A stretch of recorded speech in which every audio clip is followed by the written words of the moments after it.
Bismillahirrahmanirrahim. Assalamualaikum warahmatullahi wabarakatuh.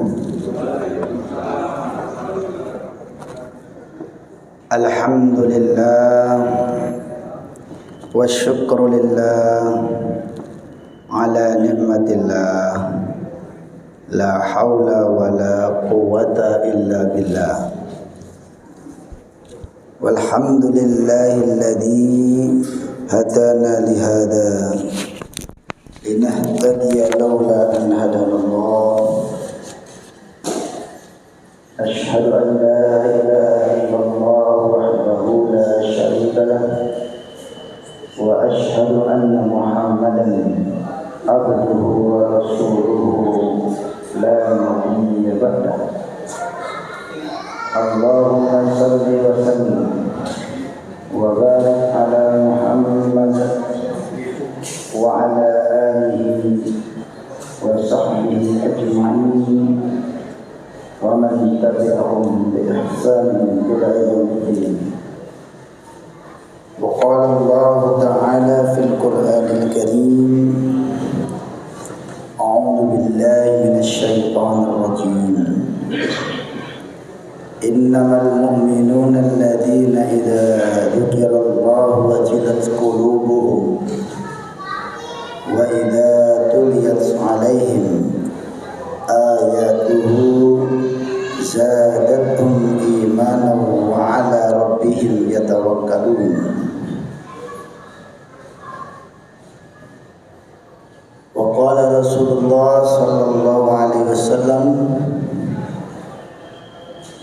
khairukum man ta'allama al-Qur'ana wa 'allamahu.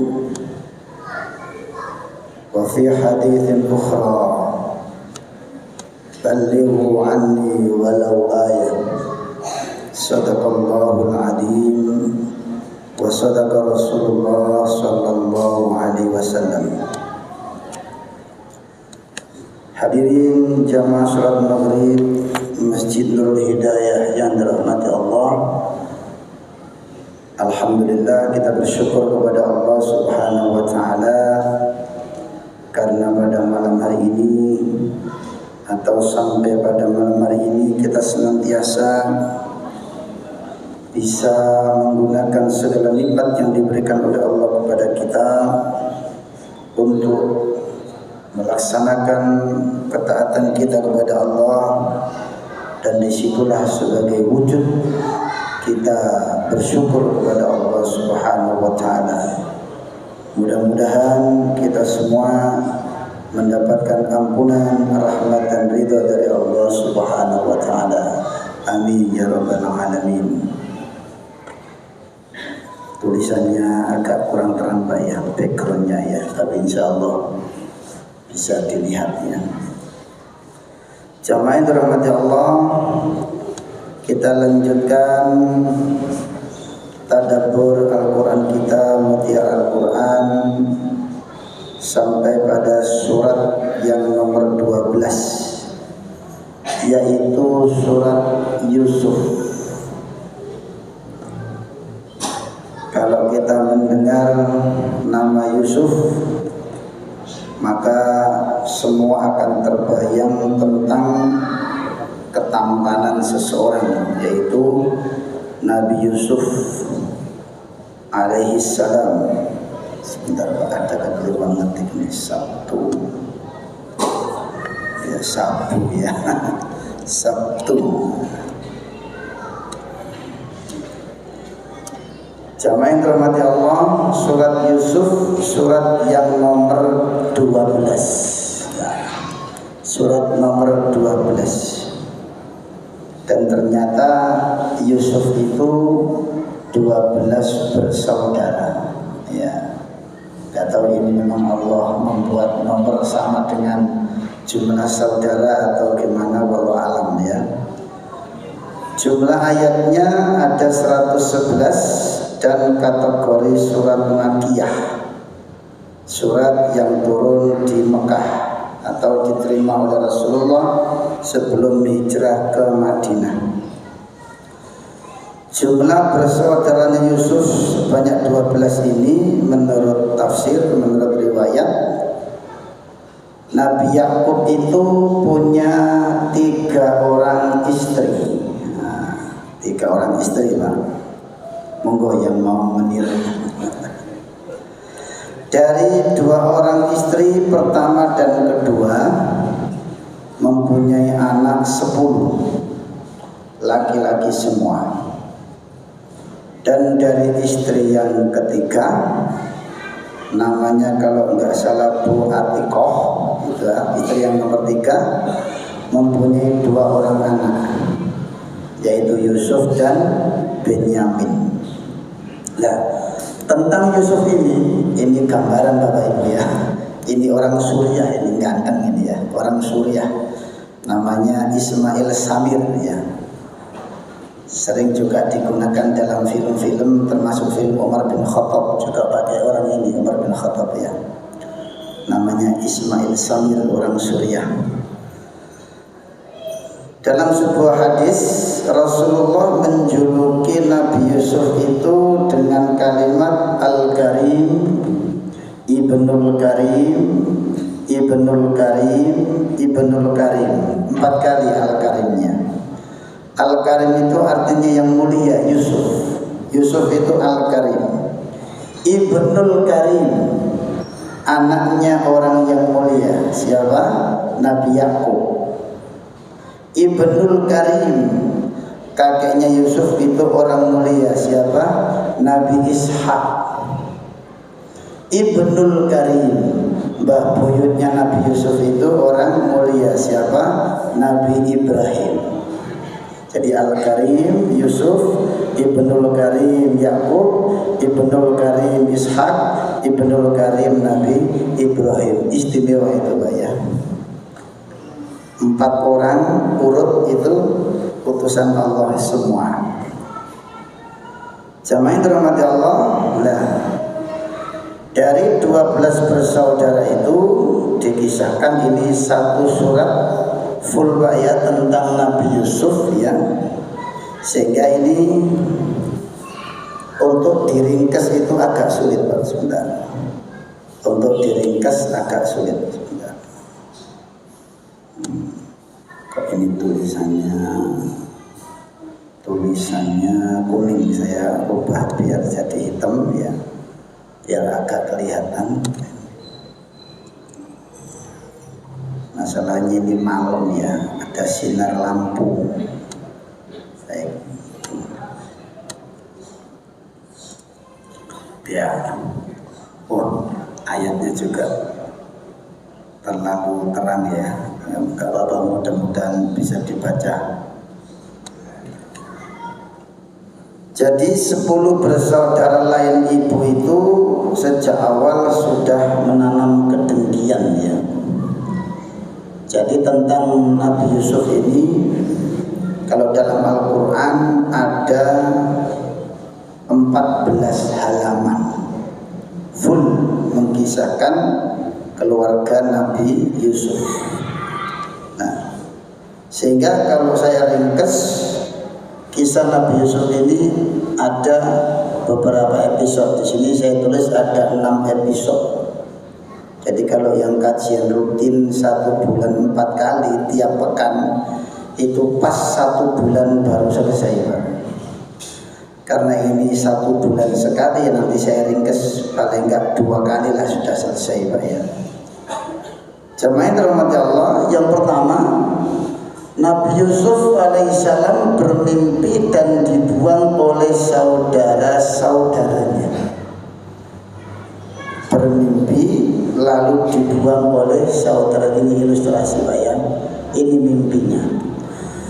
Jadi suatu ketika Yusuf kecil, Bapak Ibu nanti kalau saya mengucapkan Yusuf berarti masih kecil, belum diutus sebagai nabi. Kalau sudah jadi nabi nanti saya sebut nabi ya. Jadi Yusuf kecil kira-kira usia 9 atau 7 tahun ya, bermimpi. Lalu mimpinya itu dikisahkan, diceritakan kepada bapaknya, tertuang di ayat 4. Ya abati inni ra'aitu ahada asyara kawkaban wasyamsa wal qamar ra'aituhum li sajidin. Wahai bapakku, tadi malam saya bermimpi. Dalam mimpi itu saya melihat 11 bintang, matahari dan bulan sujud kepadaku.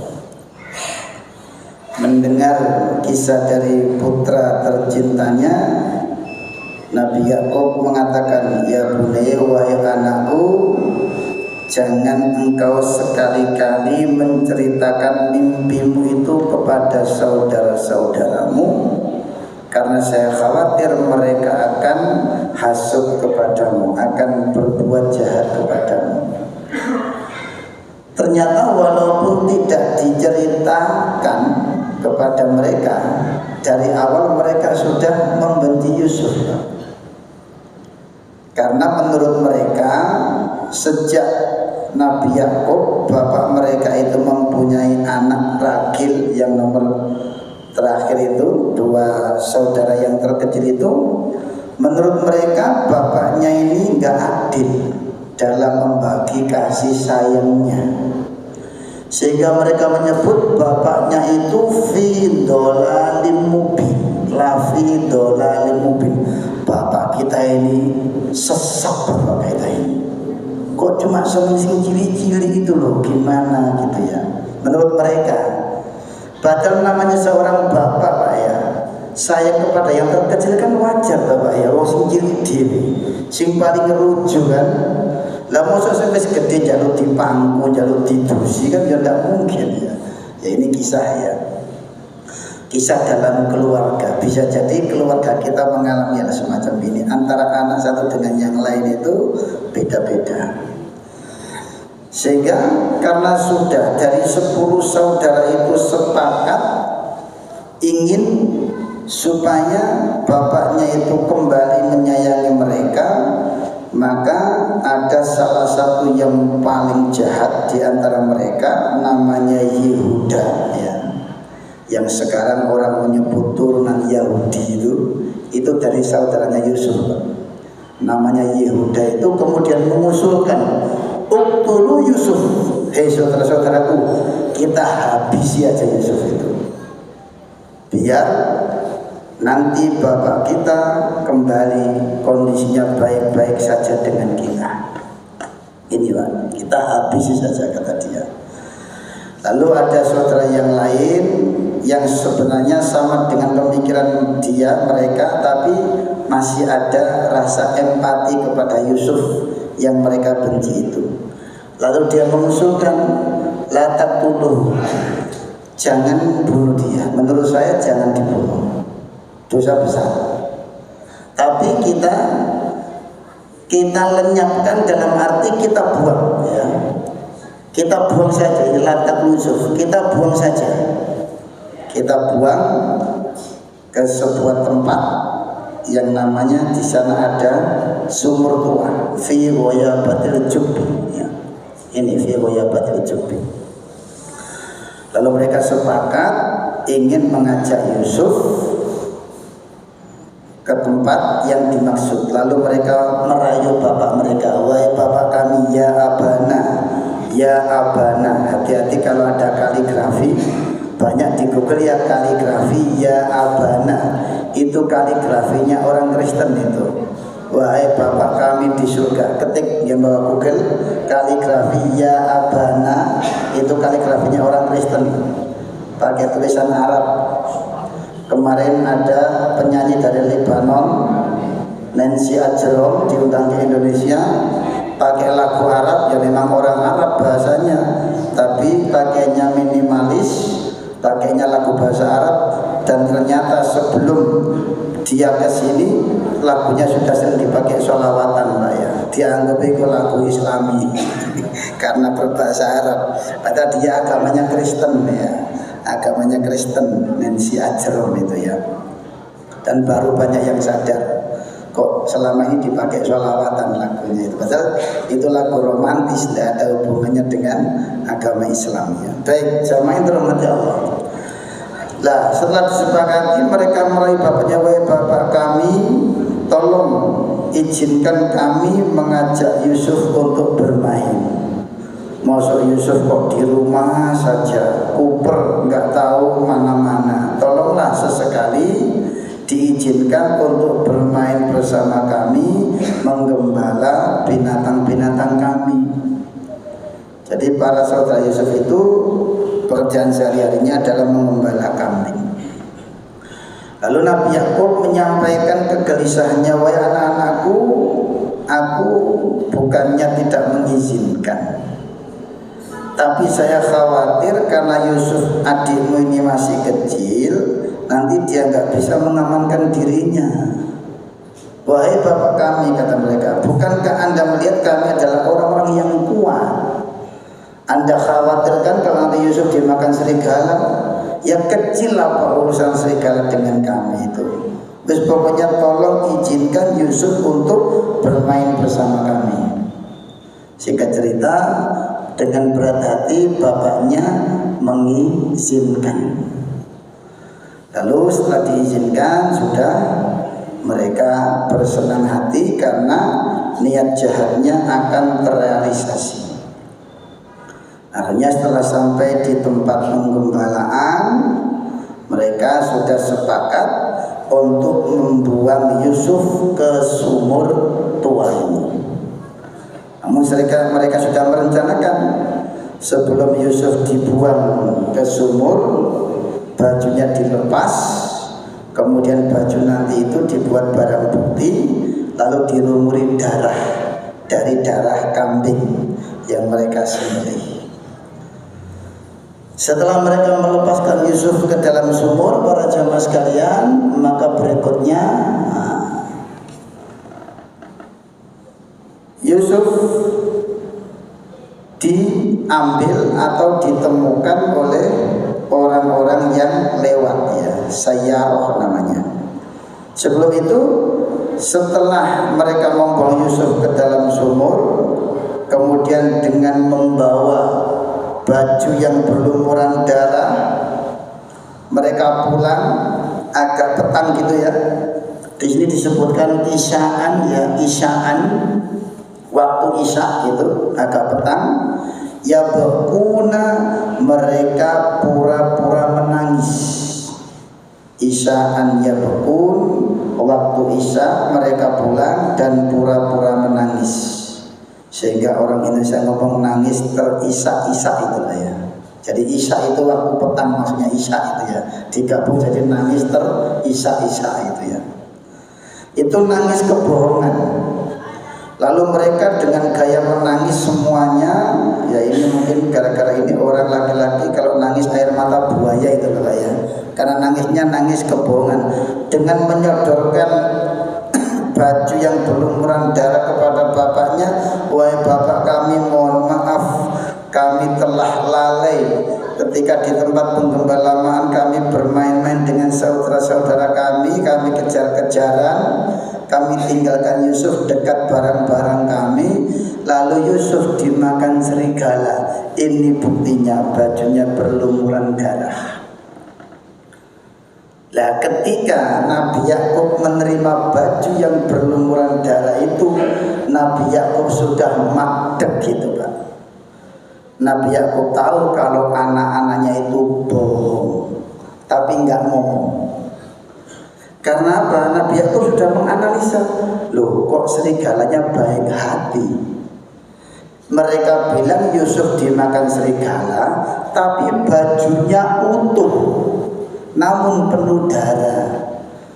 Mosok kok serigalanya ngomong, sup awakmu tak pangan, tapi copoten kelambimu dhisik.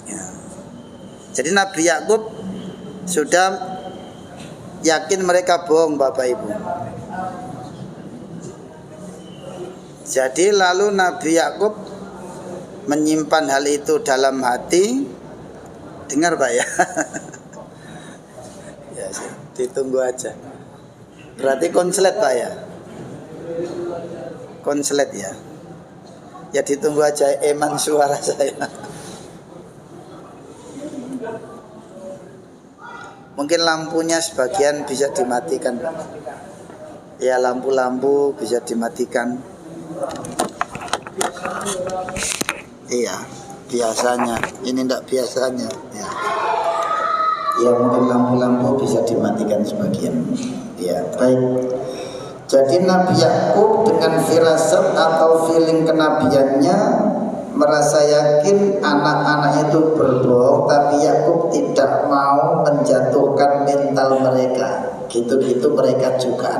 Tapi nyata-nyata kebohongannya itu. Karena apa? Tidak mungkin serigala itu mau makan Yusuf lalu ngomong, Yusuf, kaosmu copotan, awakmu tak badok. Nah, tidak mungkin.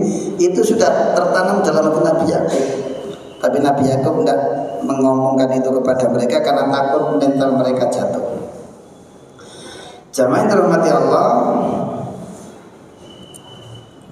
Nah, kemudian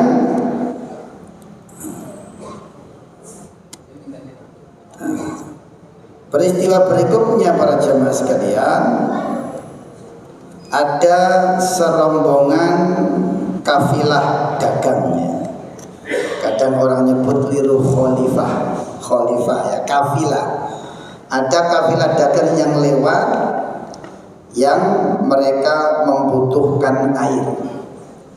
Lalu ketika mereka menimba air, di dalam sumber itu ternyata ada anak hulam ya.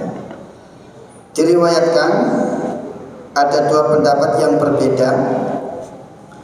Ada yang berpendapat yang pertama mengatakan bahwa Yusuf itu diangkat menjadi nabi sejak dicemplungkan ke sumur.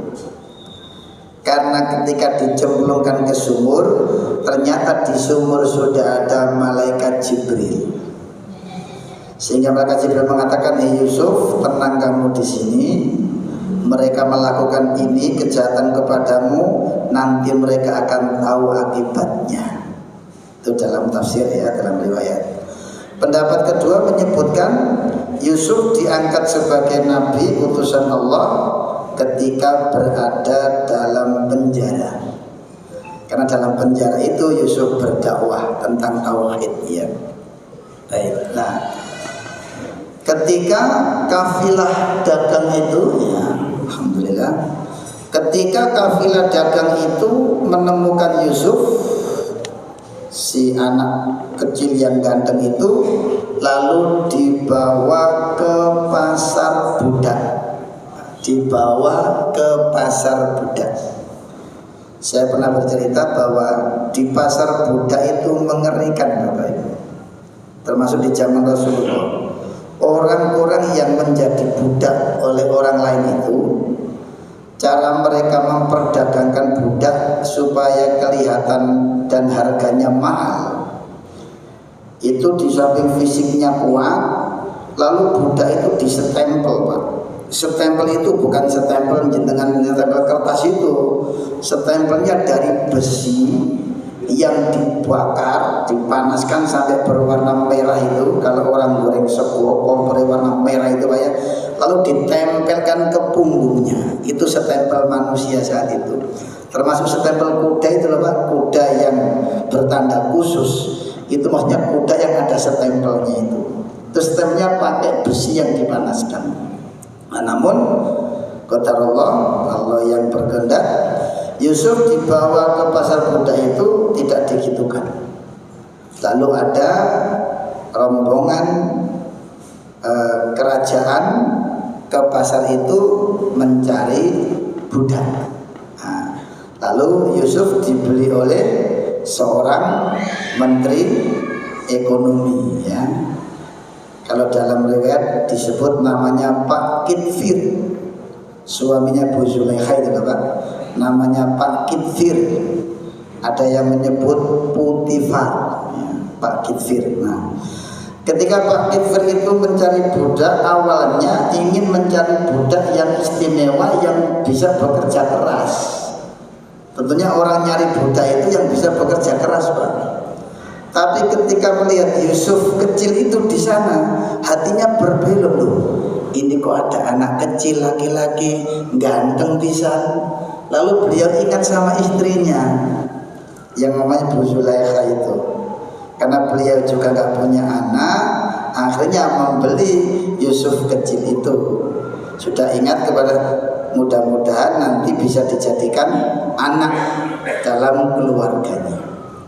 Lalu dilanjutkan, akhirnya Yusuf dibeli lalu dibawa ke istana.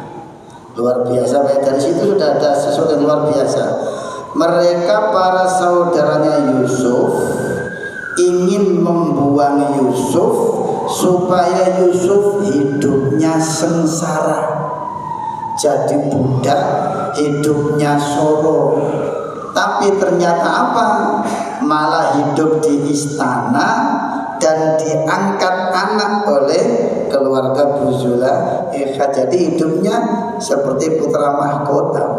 Itulah kehendak Allah ya. Jadi ingin menyengsarakan Yusuf dengan membuang ke sumur agar dibeli orang jadi budak yang sengsara, malah hidupnya di dalam istana. Tentunya di istana itu banyak budak-budak yang lain, tapi Yusuf diangkat oleh Bu Zulaikha sebagai anaknya. Nah, berjalannya waktu, Yusuf jadi dewasa, remaja. Mohon maaf, di sini akhirnya terjadi Bu Zulaikha jatuh cinta sama anak angkatnya. Ini kisah nyata ya dalam Quran ini ya. Lah karena Bu Zulaikha ini sebagai istri yang masih muda, suaminya mungkin selisihnya sudah agak jauh gitu ya. Sehingga melihat Yusuf dewasa ini, tumbuh dewasa ini ada hasrat. Sehingga suatu ketika hasratnya tidak terbendung, Yusuf diperintah oleh Bu Zulaikha untuk menggunakan pakaian yang bagus sehingga kelihatan sangat tampan. Yusuf juga tidak punya perasaan aneh-aneh karena merasa ibunya sendiri yang nyuruh. Setelah dandan ganteng lalu dipanggil, Yusuf, hai talak, wa rawadatul lati wa fi baiti bi bainiha an nafsihi wa khulliqatil abwab. Yusuf disuruh ke kamarnya ya, dan kamar itu besar. Satu kamar itu karena besarnya ada 7 pintu. Jadi pintu sampai 7 Pak. Pintunya besar-besar, gemboknya besar-besar. Setelah Yusuf dipanggil, Yusuf, hai talak, Yusuf kemari, ibu ada perlu. Yusuf masih belum curiga. Setelah Yusuf di dalam kamar besar itu, semua pintu dikunci oleh Bu Zulaikha dan kuncinya dirahasiakan, dikunci semua. Setelah Yusuf sudah curiga, loh kok ibu saya kok mengunci semua pintu. Akhirnya ini hai talak ini ya. Jadi dalam ini disebutkan terjadi kejar-kejaran, Bu Zulaikha sudah tidak bisa menahan hasratnya. Yusuf disuruh melayani hasratnya, Yusuf melarikan diri, kejar-kejaran dalam kamar besar itu. Jangan anggap Yusuf itu tidak mau. Yusuf juga laki-laki normal ya, seperti kita-kita ini. Qad hammat bihi wa hamma biha.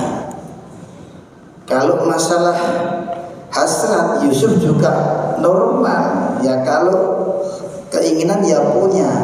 Namun Bu Zulaikha tidak kuasa mengendalikan, Yusuf masih bisa mengendalikan karena ada burhan, ada bukti dari Allah, artinya ada benteng dari Allah Subhanahu wa ta'ala, sehingga terjadi kejar-kejaran Bapak Ibu.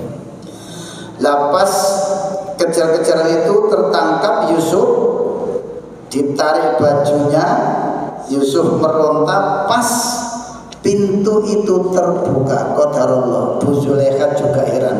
Wong sudah dikunci semua, kok pas pintu itu terbuka.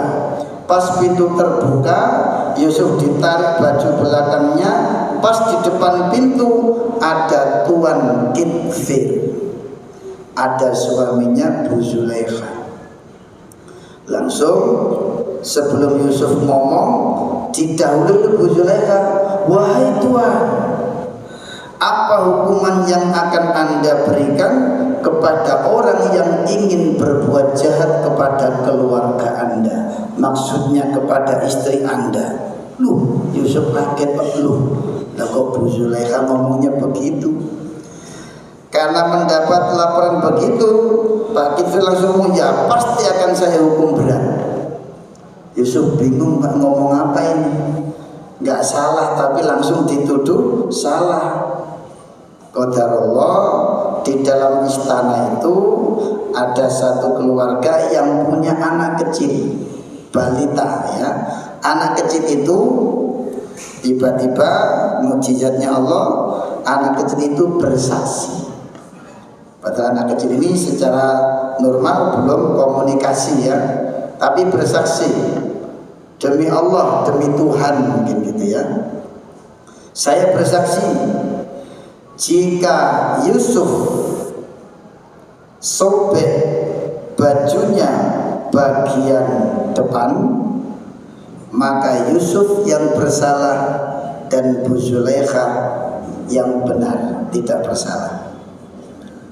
Dan jika bajunya Yusuf itu sobek bagian belakang, maka Yusuf yang benar, Bu Zulaikha yang salah. Setelah dilihat oleh Tuan Menteri tadi, Pak Kifir, diulang, oh Yusuf ternyata bajunya sobek bagian belakang. Pak Kifir tahu, oh wahai istriku, Anda yang bersalah.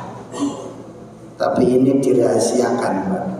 Jangan sampai ada yang tahu, supaya orang-orang tidak memandang rendah keluarga istana. Kenapa?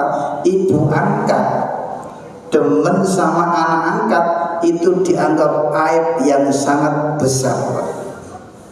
Bahkan itu awalnya kan budak, Pak ya, dianggap aib yang sangat besar. Namun qadarullah, ibu-ibu dharma wanita kerajaan dengar semua. Jadi para istri menteri pembesar kerajaan itu ternyata sudah desas-desus, sudah gosip, jeng sampai krungu gak jeng ono berita viral saiki Pak ya. Sampai tak kandhani yo, tapi syaratnya ojo kondo-kondo. Yo. Mari dikandani kondo-kondo di situ, sampai tak kandani yo, ojo kondo-kondo. Tersebar satu istana. Artinya semua ibu-ibu dharma wanita itu mendengar semua desas-desus, lalu terdengar sampai ke Bu Zulaikha. Artinya Bu Zulaikha merasa tersinggung, lalu ingin mengkonfirmasi berita itu. Jamaah yang terhormati Allah, ini gambaran saja Nabi Yusuf dalam penjara ya, dan mentakwilkan mimpi. Berikutnya, karena Bu Zulaikha merasa tersinggung dan ingin meluruskan berita, akhirnya semua ibu-ibu dharma wanita itu diundang untuk ke istana untuk jamuan makan besar.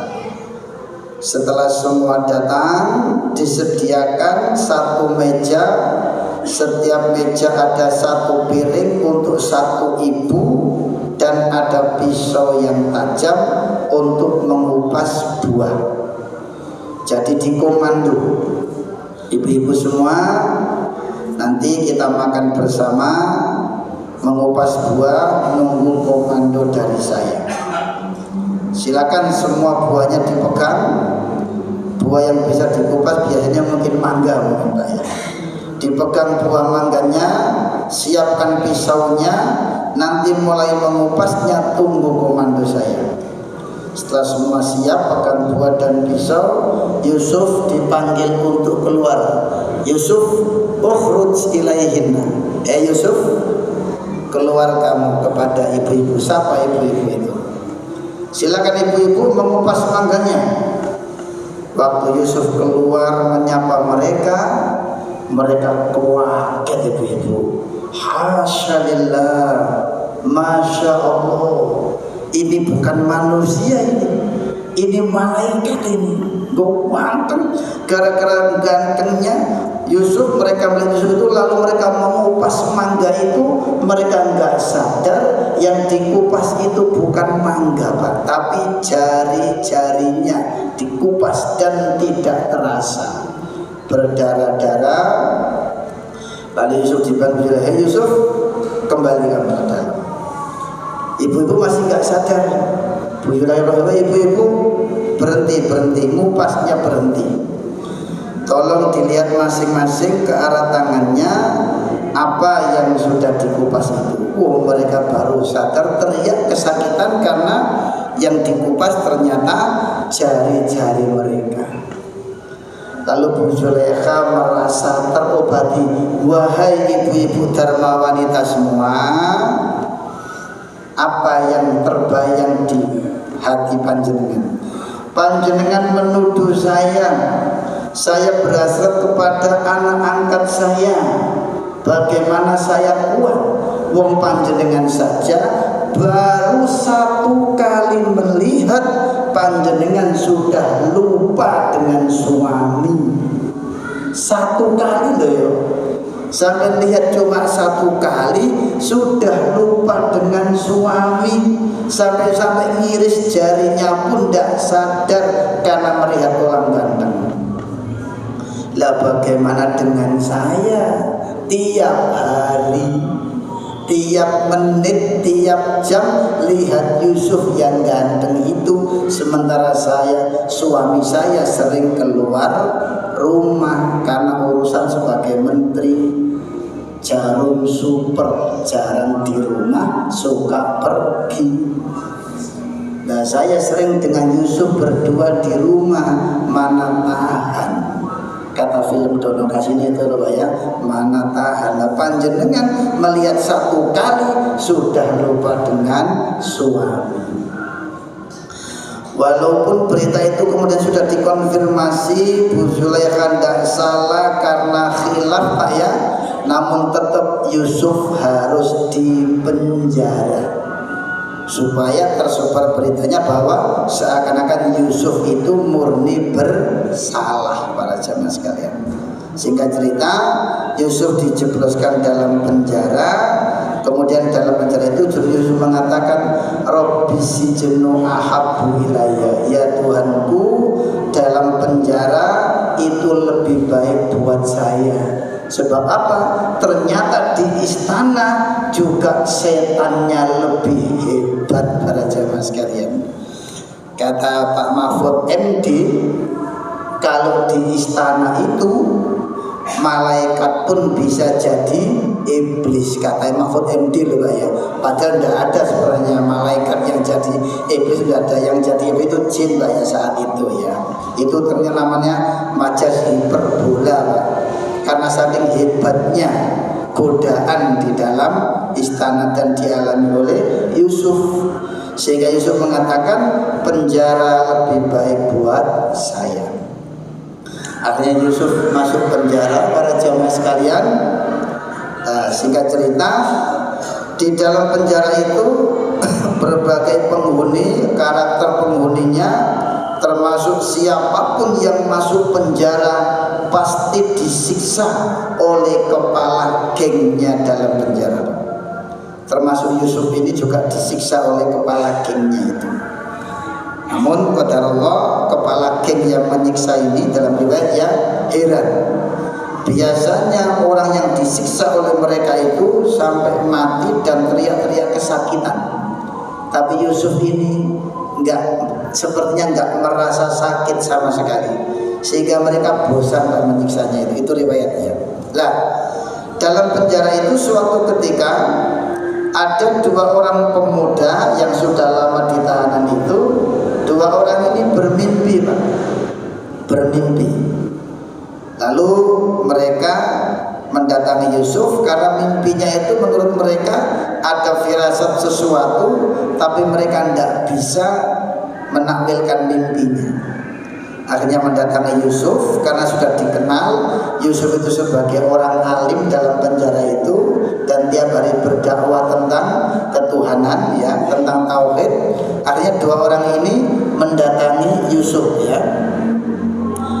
Lalu yang pertama berkata, wahai Yusuf, kami melihat Anda adalah sebagai orang yang alim, orang yang berpengetahuan. Kami berdua bermimpi. Mimpi saya yang pertama bercerita, dalam mimpi saya itu saya memeras anggur. Lalu kamu yang kedua, saya bermimpi saya membawa roti di atas kepala, lalu roti itu dimakan oleh burung-burung bangkai. Apa maksud mimpi kami, wahai Yusuf? Lalu Yusuf menjelaskan, wahai saudaraku, yang pertama, Anda mimpi bahwa Anda memeras anggur. Menurut saya, nanti suatu saat Anda akan divonis bebas dari penjara ini dan akan diangkat kembali sebagai pegawai istana, yaitu menyuguhkan hidangan atau minuman. Karena memang awalnya orang ini dulu pegawai istana yang difitnah sehingga dipenjara, ya. Dan kamu yang kedua, mohon maaf, dalam mimpimu itu kamu membawa roti dan habis dimakan oleh orang burung bangkai.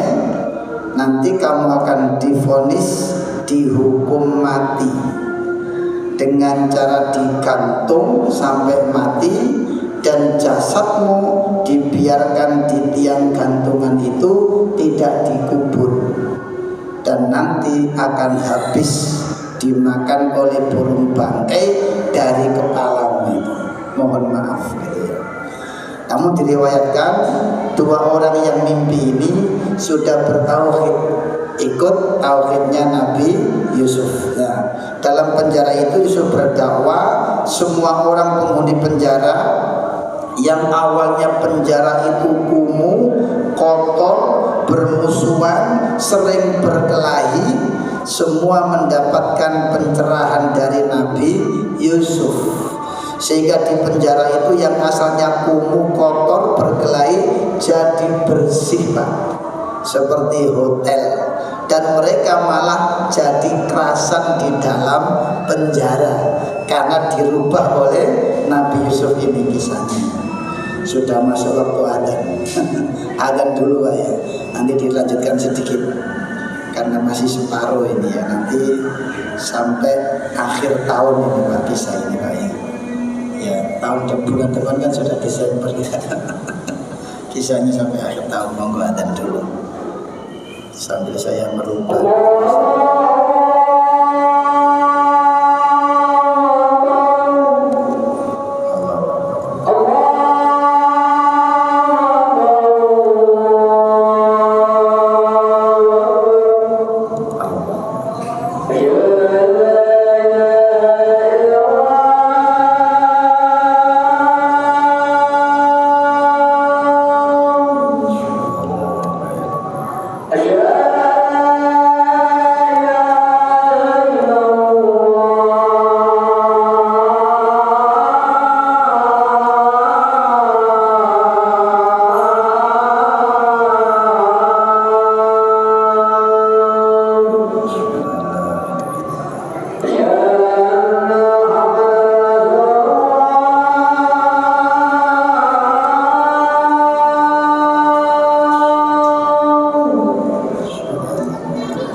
lanjutkan sedikit di nomor 3 ya. Setelah Yusuf menjelaskan takwil 2 orang tadi, lalu Yusuf berpesan, wahai saudaraku, jika nanti Anda dibebaskan dari tahanan ini dan diangkat jadi pegawai istana, tolong sampaikan kepada raja bahwa Anda punya teman dalam penjara yang namanya Yusuf, bisa mentakwilkan mimpi. Karena takwil mimpi itu sangat berharga Pak, di hadapan raja. Nah, ternyata para jamaah sekalian, yang dipeseni tadi mengatakan siap setelah dibebaskan dari penjara, lalu diangkat lagi menjadi pegawai, lupa Pak. Lupa nggak disampaikan kepada tuan raja, sehingga gara-gara lupanya itu Yusuf menjadi beberapa tahun lagi di dalam tahanan karena lupa. Nah, suatu ketika para jamaah sekalian, sudah beberapa tahun berjalan, sang raja bermimpi. Mimpinya 2 kali.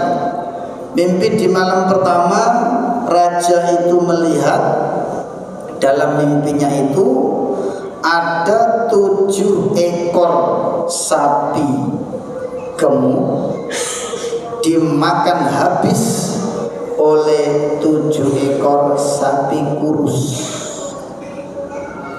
Pada mimpi malam yang pertama ini raja mengabaikan, oh ini kayaknya bunga tidur semata. Tapi malam besoknya berikutnya sang raja bermimpi yang substansinya itu sama. Raja melihat dalam mimpinya itu ada 7 tangkai gandum yang subur siap panen. Ternyata kemudian dimakan, tertutup oleh 7 tangkai gandum yang diserang penyakit. Jadi kayak kopos gitu ya. Nah, karena mimpi 2 hal yang intinya kayaknya sama, 7 dan 7 tadi. Lalu sang raja memanggil semua pendeta yang ada di kerajaan saat itu Pak. Belum kenal Yusuf ini. Semua pendeta dipanggil untuk mentafsirkan mimpinya. Lalu semua pendeta Pak berusaha kan ya pendeta ini penyembah berhala ya, berupaya pendapat ABC semua orang kira-kira enggak kurang dari 10 orang pendeta berkumpul, mereka tidak ada yang bisa menafsirkan mimpinya sang raja Pak.